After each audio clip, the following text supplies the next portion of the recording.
Good evening and welcome to Express News. I'm Shubhendu Ghosh. Let's begin with the stories. India is celebrating 76th Constitution Day today. President Draupadi Murmu led the celebrations at the old Parliament building's historic Central Hall.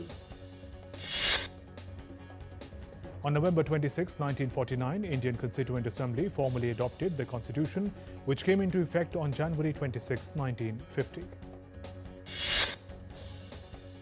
The President led the reading of the preamble to the Constitution of India during the program. Commemorative booklet, Art and Calligraphy in Indian Constitution was also released during the program. President also released a translated version of the Constitution in 9 languages, including Malayalam, Marathi, Nepali, Punjabi, Bodo, Kashmiri, Telugu, Odia, and Assamese. Addressing the gathering, President Murmu said the Constitution is the guiding document to shun colonial mindset and adopt nationalistic thinking. The Vice President, Prime Minister, Speaker of Lok Sabha, members of Parliament from both houses participated in the event. Vice President hailed the Constitution makers, saying that the document reflects the soul of the nation. President Draupadi Murmu on Wednesday graced the Constitution Day celebrations at Supreme Court of India in New Delhi. The event commemorates adoption of Constitution of India on 26 November 1949.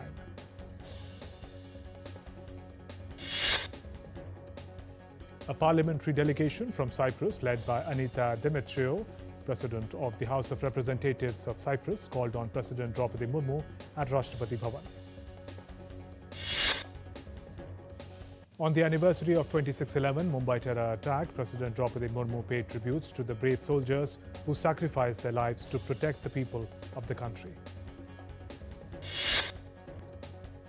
In a social media post, President Murmu urged every citizen to reaffirm their commitment to combat terrorism in all its forms and move forward together on the path of progress.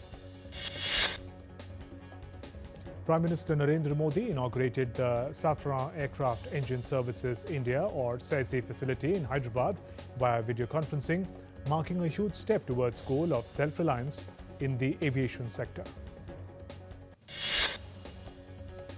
SAISI is Safran's dedicated maintenance, repair and overall facility for leading-edge aviation propulsion engines.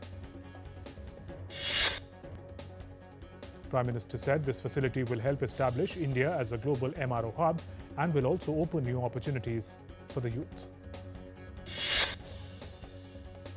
Prime Minister Modi added, with strong growth, stability, talent and a welcoming investment mindset, India shows that investing in it is one of the decade's smartest decisions.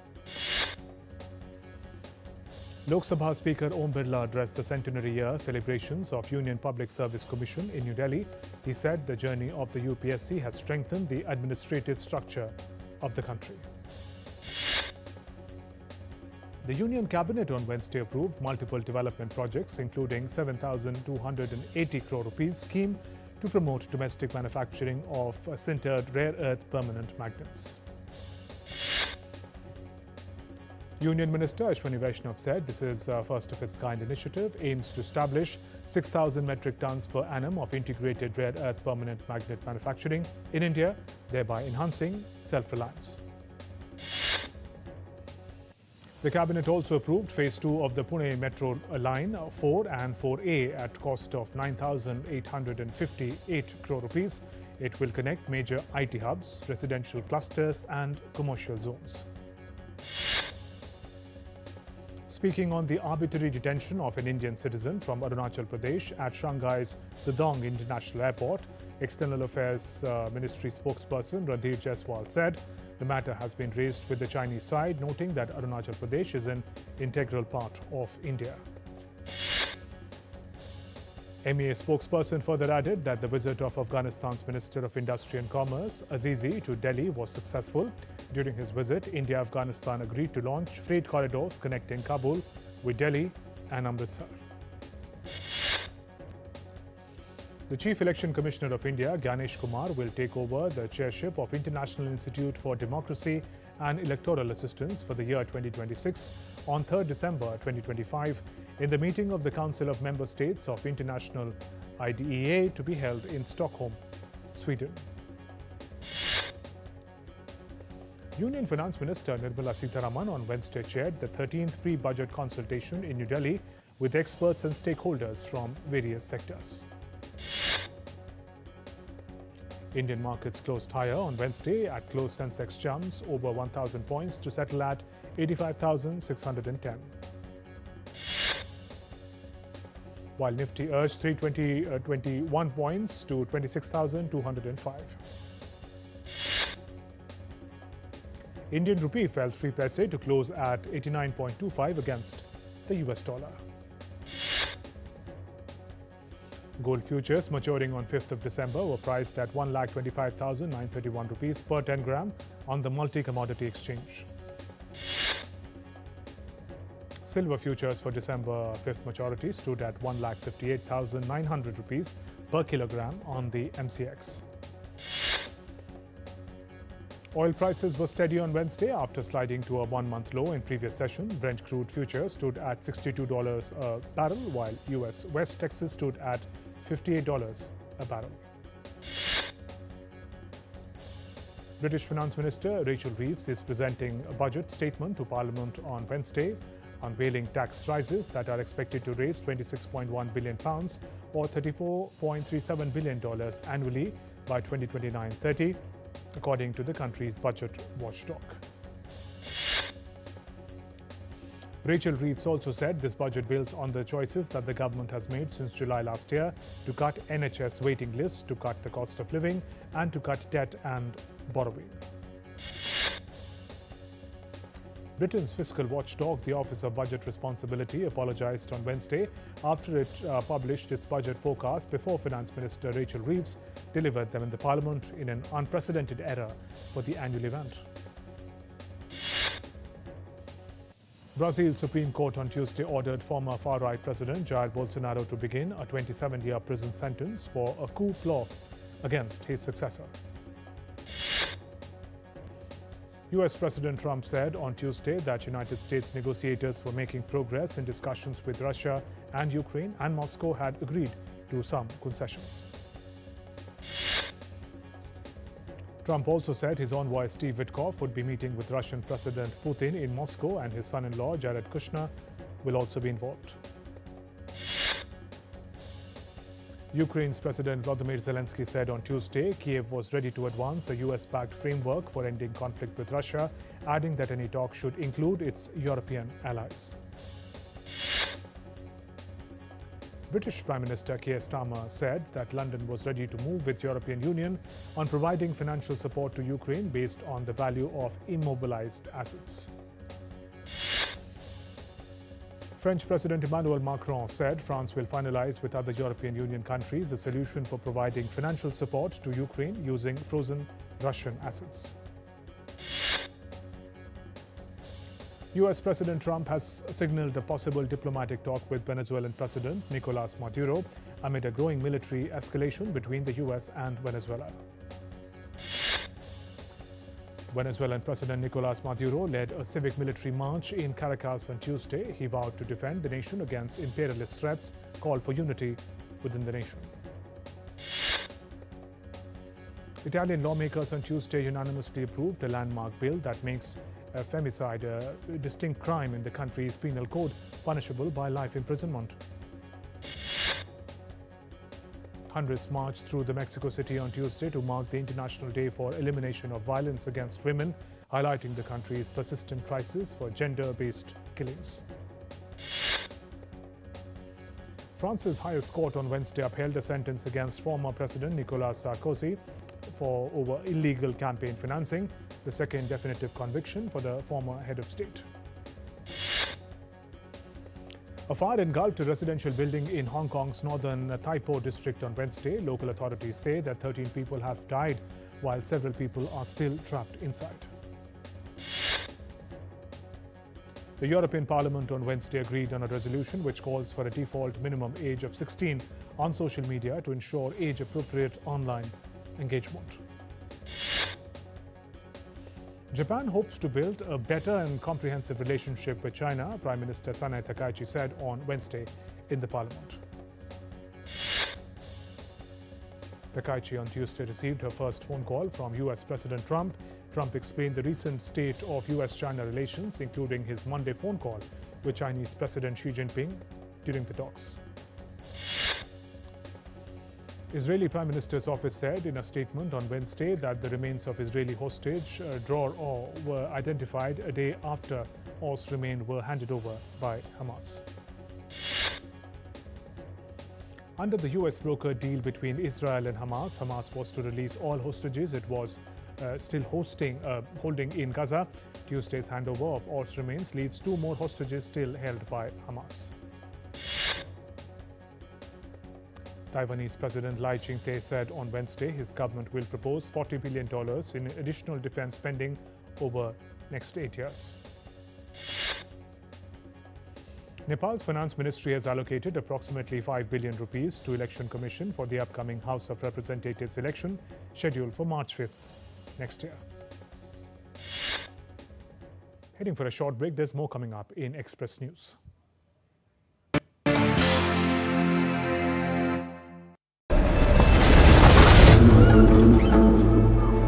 Baramulla is set in Kashmir. It's a chilling investigation of missing children in the valley, but with a twist. We wanted to shed light on that topic because it is reality. It's not something that is not fiction. Her kidnapping ransom के लिए नहीं होती है. So Gulnar goes into the other world, the world of shadows. You cannot explain it logically. We were just more concerned that we should be able to fit everything, and that took, I think, 2 years. And I'm really grateful that the audience right now is calling it that a new age horror has really been born in this country right now with Baramulla.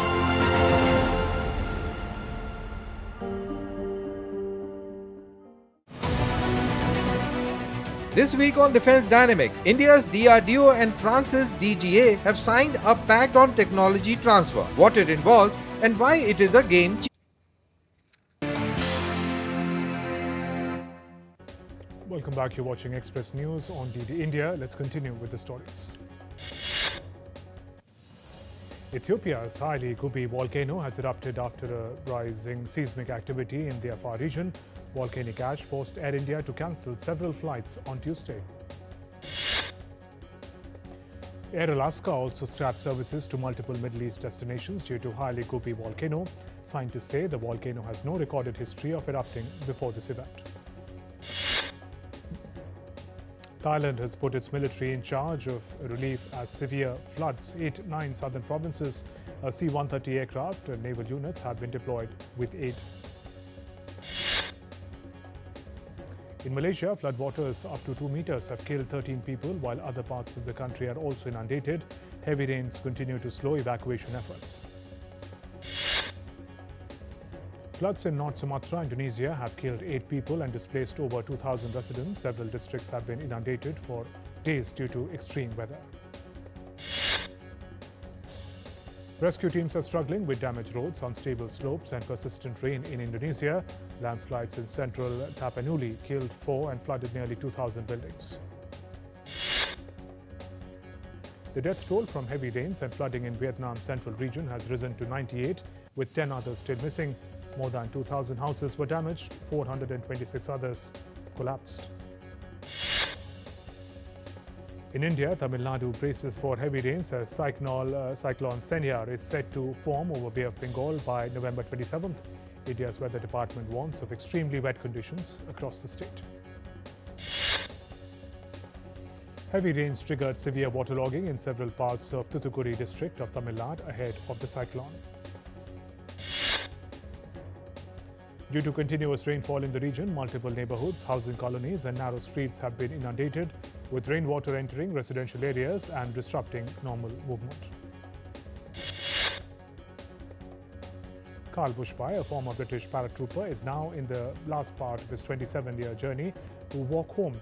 He is also trying to deal with social media pressure in a world that has changed a lot since he first started. India celebrates National Milk Day today, marking the birth anniversary of Dr. Verghese Kurian, the father of the White Revolution. The day highlights the country's progress in milk production, cooperative reforms and women-led dairy.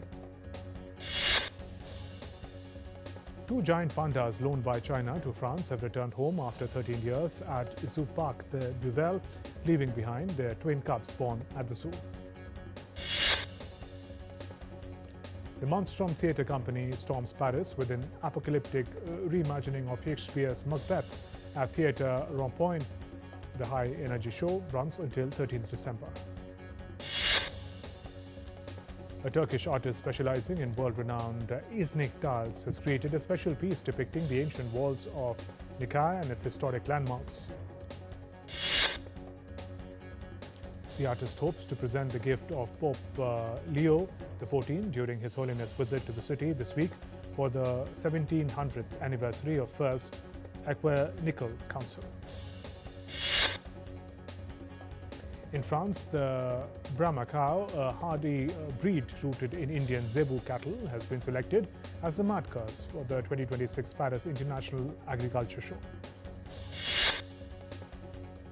In Bosnia, 30 women from the Greco-Kajmak Producers Association want to protect sheepskin sack cheese at EU level. Australia's Marine Science Agency is testing an AI-guided deployment guidance system to precisely release juvenile corals into damaged sections of the Great Barrier Reef. Researchers in Israel are using artificial intelligence to unlock secrets from the world's largest collection of medieval Jewish documents, Cairo Geniza. The Cairo Geniza, the biggest collection of medieval Jewish documents in the world, has been the object of countless hours of study by scholars for more than a century. Farmers in the Democratic Republic of Congo struggle to feed the fast-growing megacity of 17 million people amid impoverished soils, cheap food imports and urban expansion swallowing farmland. The 30 belugas of Canada's marine land, inactive since the park closed in summer of 2024, are at the center of political and media storm after management raised the possibility of euthanasia. A Northern Irish council has voted to rename a street of Carrickfergus that honoured Britain's disgraced former Prince Andrew, becoming the first UK council to drop his name following King Charles III stripping him of public duties.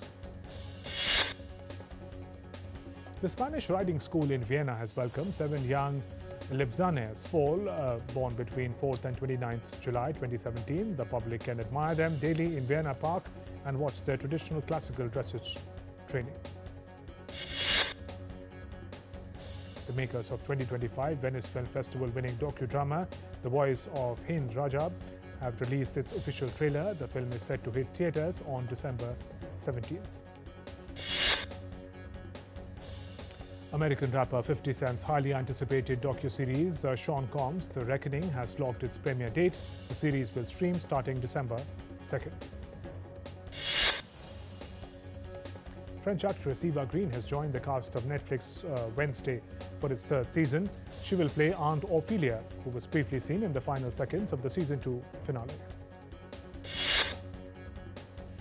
American actor and comedian Anthony Anderson will host the Netflix upcoming reboot of the iconic talent show Star Search. The series premieres on Netflix on January 13th, 2026. The United Kingdom dominated the 53rd International Emmy Awards, winning 7 awards across categories. Anna Maxwell Martin bagged Best Actress for her powerful performances in the series Until I Kill You. Ajay Devgan's starrer De De Pyar De 2 has collected rupees 64.95 crore rupees 12 days at the Indian box office. The film retained nearly 20% of its screens due to the underwhelming response to new releases. Farhan Akhtar's war drama Ek So Bees Bahadur saw minimal growth on its 5th day at the box office. The film collected 1.5 crore rupees on Tuesday, bringing its total to rupees 13 crore. Bollywood film Masti 4 has performed poorly in its first 5 days, earning only rupees 10 crore net in India. The film is heading towards a huge box office disaster. Filmmaker Karan Johar attends the London screening of his acclaimed drama Homebound. This follows similar events in Los Angeles and New York City, where executive producer Martin Scorsese hosted the event. Actor Vijay Sethupathi has wrapped shooting for his upcoming pan-India project directed by Puri Jagannath. The film is scheduled to release next year. In sports, India's long-anticipated bid to host the 2030 Commonwealth Games received formal approval on Wednesday at the Commonwealth Sports General Assembly in Glasgow. The Indian city of Ahmedabad will host the Commonwealth Games 2030, edging out Nigerian city Abuja. Spinner Simon Harmer took 6 wickets as South Africa romped to a victory by 408 runs in the second test against India in Guwahati. World Test champion South Africa completed a 2-0 series sweep to record their first series win in India in 25 years. The International Cricket Council has announced the schedule, draws and groups for the Men's T20 World Cup next year. The tournament will begin on 7th February with India and Sri Lanka acting as co-hosts.